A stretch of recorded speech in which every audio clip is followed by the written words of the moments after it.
আসসালামু আলাইকুম বন্ধুরা, তোমরা কেমন আছো? আলহামদুলিল্লাহ আমি ভালো আছি।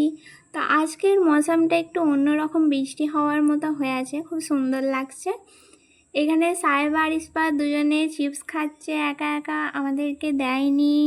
এখানে ইসরাত খেলা করছে, দেখতে পাচ্ছেন আপনারা। এখানে ইসরাত একা একা খেলা করছে।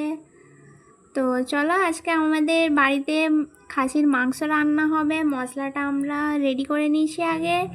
1 চামচ হলদি, 1 চামচ লঙ্কা, 1 চামচ ধনে, 1 চামচ জিরে, কাশ্মীরি লঙ্কা, আর স্বাদ মতো লবণ আছে। তো আমরা মাংসটাই প্রথম মশলাটা দিয়ে ভালোভাবে কষা হচ্ছে। কষার পর এবার আলু দিয়ে দেবো। কষা হয়ে গেছে মাংসটা, এবার আলু দিয়ে ভালো করে কষে নেবো। এবার ভালো করে আলু দিয়ে কষে নিচ্ছি।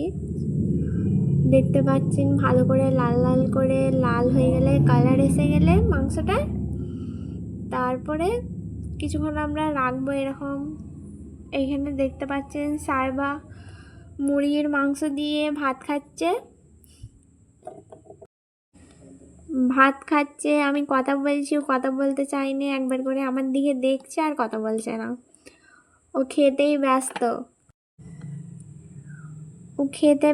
আছে, দেখতে পাচ্ছেন কথা বলছে না। চলো, এবার তরকারিটায় জল দেওয়া হয়ে গেছে। তো একে আমরা 10 মিনিট মতো সেদ্ধ হতে দেবো। তো এদিকে সেদ্ধ হবে, তারপর মাংসটা দেখাবো।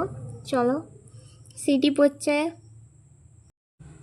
10 মিনিট মতো হয়ে গেছে সেদ্ধ। এবার সিটিটা তুলে নেবো।